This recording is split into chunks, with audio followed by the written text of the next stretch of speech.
Has the government been spying on its own citizens using Israeli spyware to get into people's WhatsApps? That controversy raged all day today after the Indian Express broke a story of how the social media giant is suing the Israeli company called NSO for illegal surveillance. Now, NSO says it sells its technology only to government agencies, but the government of India says that they have not received any of this. They've denied any role in spying on our citizens. Well, these are the two images which WhatsApp partner Citizen Lab in Canada calls a vector, or a means of infecting your phone. The vector itself, WhatsApp says, comes from an Israeli spyware developer called the NSO Group, which also goes by the name Q Cyber Technologies. Unlike in the past, when a clickbait message would be sent to your phone, which you would need to click on for your device to be infected, the new spyware called Pegasus is far more malicious. You could have received a WhatsApp call answering which would have infected your phone, though the code could have been transmitted even if users did not answer their phone at all. The end result, the spyware accesses essentially everything: video, photos, contacts, your microphone, your messages, all location services. The spyware can also intercept communications from other messaging apps, including iMessage, WhatsApp, Skype, and Telegram. Well, this is then sent back to those who purchased the spyware, governments essentially. According to Citizen Lab, the NSO Group stands out in terms of the reckless abuse of its spyware by government clients. When they identified users whose devices had been compromised, Citizen Lab sent them messages like this. My name is John Scott Relton. I'm the senior researcher at the Citizen Lab at the Monk School at the University of Toronto. The Citizen Lab runs a research project into the digital targeting of human rights defenders and civil society groups. I know it's really strange to get a message like this, especially on your WhatsApp, from somebody who you don't know. So what I encourage you to do is Google my name and face, John Scott Relton, at Citizen Lab. You'll find that I look exactly the same on Google. And then I think we should talk right away about a digital security issue. NSO, for its part, says the sole purpose of NSO is to provide technology to licensed government intelligence and law enforcement agencies to help them fight terrorism and serious crime. But clearly, as is the case in India, it's being used by an unidentified agency so far in keeping tabs on journalists, activists, lawyers, and others, some of whom have now come on record to say that they were warned that their devices were hacked. So does your smartphone remain vulnerable? According to WhatsApp, no. That's because they've issued updates and say that they've fixed the vulnerability. WhatsApp have also gone to court in the US and say it's the first time that an encrypted messaging provider is taking legal action against a private entity that has carried out this type of attack against its users. Their court filing includes an acknowledgement from an NSO employee that our steps to remediate the attack were effective. All right, well, we'll get to our panel in a moment, but joining us for a short interview, the Congress leader Milind Deora. Milind, thanks very much for being with us. I've gone through your tweets earlier on in the day. Now, the government says that, look, they have nothing to do with it. Ravi Shankar Prasad, the minister, has asked WhatsApp to explain what the nature of the breach is and how that has happened. So they've distanced themselves away from it. Why do you believe that the government is involved? Well, I haven't really cast any aspersions on any entity, the government included. My tweet simply said that the article in the Indian Express today raised a lot of red flags for data privacy, civil liberties in India. And the government, soon after that tweet and after the news broke in the morning, did issue a clarification that the government of India has nothing to do with this. But I think we should be asking a fundamental question: who bought this software, this malware or spyware, from the Israeli firm, a private firm called NSO in the first place? If it's not the government of India, as the government of India is claiming, is it another government? Is it a state government, for instance? The government is not just the government of India. A state government, the home ministry of a state government, law enforcement agencies in various state governments could have purchased this software and used it all over the place. It also raises some other questions, which is, if this data has been purchased by a government in India, whether it's the government of India or a state government, and it's being done for lawful purposes, is that data of Indians being stored on an Israeli server on the servers in India.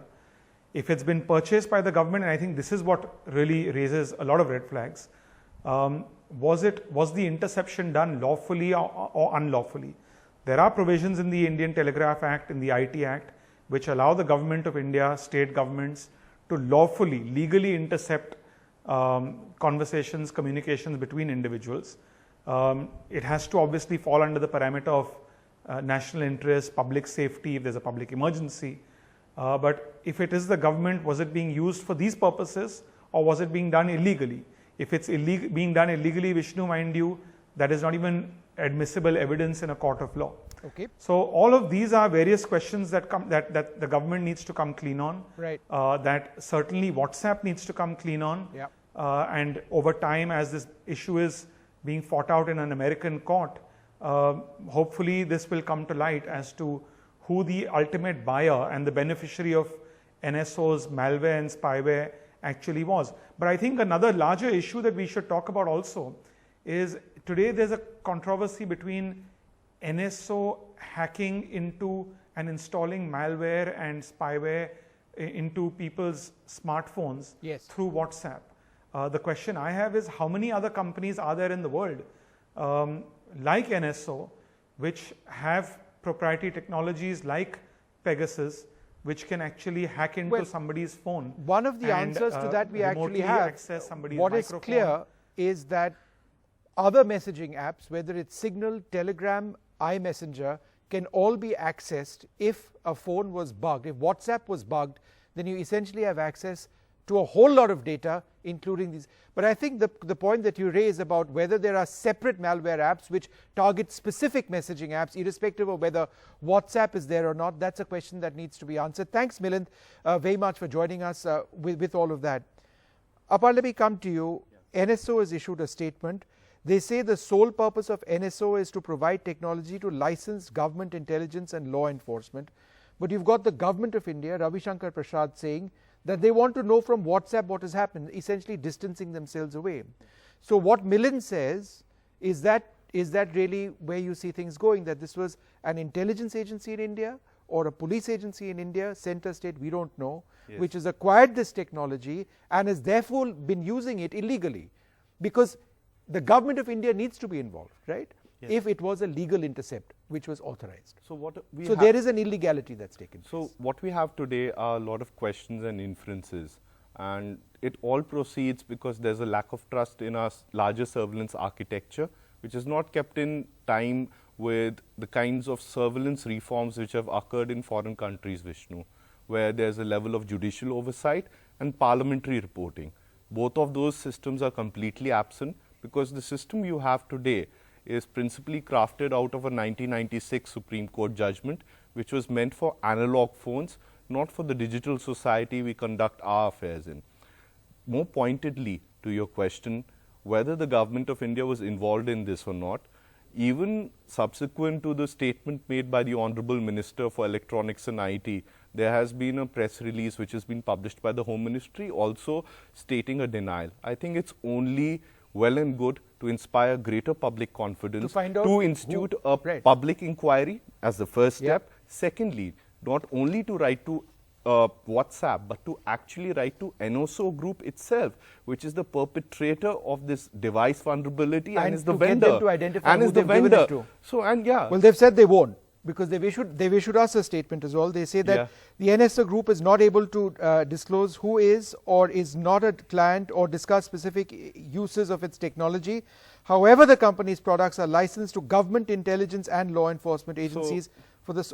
So here's the thing, Vishnu, they may deny NDTV, but the government of India should assert a sovereign right. Correct. It should protect our privacy, and it can do it in very simple ways. Bring in surveillance reforms through parliamentary enactment, institute. Okay, Apar, just one second. I want to go across to Nihal Rathod, the human rights lawyer. His phone was, his smartphone was one of those which was targeted. Mr. Rathod, the manner in which a few people were targeted, these were individuals who were activists. They faced cases in the past. There have been journalists as well, and who knows who else. How did you know, how did you find out that your phone has been targeted, and who do you believe has actually done that? Sorry, I lost you in between. There's few things I need to bring on table discussion. One is that this is not something that is happening like lately or recently. This is going on since 2017 and maybe even prior to that. As the learned panelists say that with the change, the surveillance technology is changing, but to do it rightly, if they want to really intercept or rightly take over the viewpoint of the citizen, they have all the powers they can do legally. You cannot do something which is malafide by bona fide means. Cannot be an illegal act by legal means. So therefore, what state ought to have done was to solicit this information from WhatsApp. Why did they require to install such type of always in the computer or in the mobile phones? And as you write, this is one thing that we know that WhatsApp has been affected, but not for which other app, other program been affected by this. And we have been saying this with respect to particularly Bhima Koregaon case that the material that police investigating agency claims to have found on the computers of this activist is completely manipulated and has been planted on the computers of these people with your agenda to target them someday. Okay. Before I come across to Deshnath and Nigam, let me ask you about the larger issue over here. The larger issue over here is that we believe in free, secure conversations. Yes. It's the basis, it's our right, yes. right? Article yes. 21, it's our yes. right. So, and this is technology which actually facilitates that. Encryption which exists yes. facilitates the right to privacy. yes. It's how people want to talk, not yes. only in India, yes. but around the world. Yes. How is this breach, therefore, so condemnable? Because it comes and challenges something which is essential for what we are in a democracy. What was happening before was essentially the government had passed to surveil you, to intercept your ongoing conversations. What this act does is something very different, Vishnu. A missed call and your phone becomes an active recording device which is picking up conversations even when you're not talking on the phone. Your phone gets, your camera and gets the second on. thing is, just to come on to the point of legality, the existing legal permissions and powers which are there for the government, which do require reform, even they do not permit introduction of malware and spyware into our phones. There are a large number of powers they do have, and I admit they require reform, but even those powers would not cover this.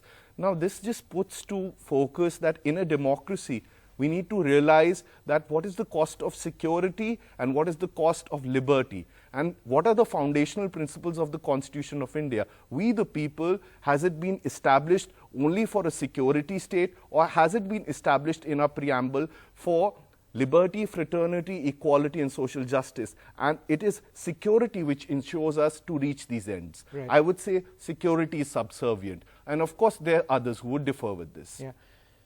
Security is an aspect of everything over here, but would you not condemn what has taken place, that there is this sort of breach which has taken place? Our citizens are being surveyed illegally through an app which has been given to some agency, possibly in the government of India, in the center state, wherever it is. We don't. Is no. that not condemnable? No. Condemnable, yes. But who has done it? This No, has we don't not know yet who. been established. So, which agency has done it? Which people had this? We only have the NSO statement with us. So, that, as rightly said, it has to be inquired into. And there is also appears to be some level of suspicion of negligence on the parts of WhatsApp also. Let us be very clear, because if you look at the lawsuit that they have instituted, the amount of 75,000 as damages is peanut in terms of the US laws.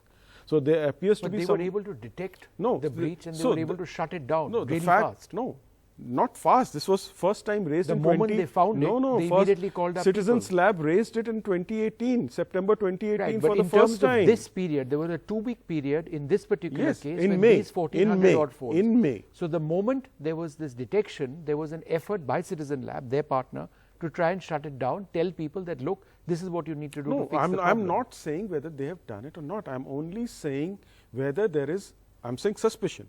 I'm using the word suspicion, whether there is a suspicion, and that too a grave one, of the complicity of the WhatsApp. Remember, Facebook sold data, and the Mark Zuckerberg. But how would they be complicit in this? In the sense, some negligence on their part, I am saying. Negligence to what end if the basis of what they do is encryption?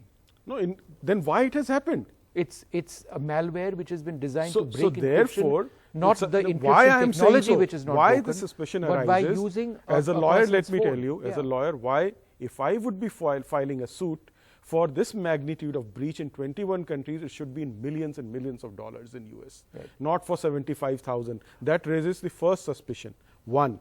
Secondly, probably it appears to be a preemptive step on the part of WhatsApp. Yes, something has taken place. Yes, they have tried to rectify it, and this requires larger investigation. We also require a balance between security and liberty. Right. Last point, you go ahead. Just one last point I would like to make. It's not limited to WhatsApp. NSO is one of the several operators and software vendors today which is selling encryption, which is selling surveillance technologies to governments. And it is high time that the 2017 9-bench judgment of the Supreme Court is actually put into action by a legislative reform measure of India's surveillance powers to actually usher in the kind of security which is necessary in our digital society today. Yes, I agree, because we required, like you have a congressional hearings in US where Mark Zuckerberg can be, called, and we need some kind of parliamentary checks and balances. You're talking about accountability at all levels, perhaps through a reform of this law. I think your point is absolutely taken, but I think the larger issue over here about how there has been this fundamental breach of confidentiality is something that needs to be looked at, not in terms of the technology itself, which is still encrypted end to end, but how people are trying to get into your phone by trying to mislead you into allowing access. And what's insidious about this is it doesn't need your permission anymore. It can access your phone on the basis of this missed call. We're going to take a short break. This is one story which I suspect is not going away. A lot more coming up on NDTV 24/7.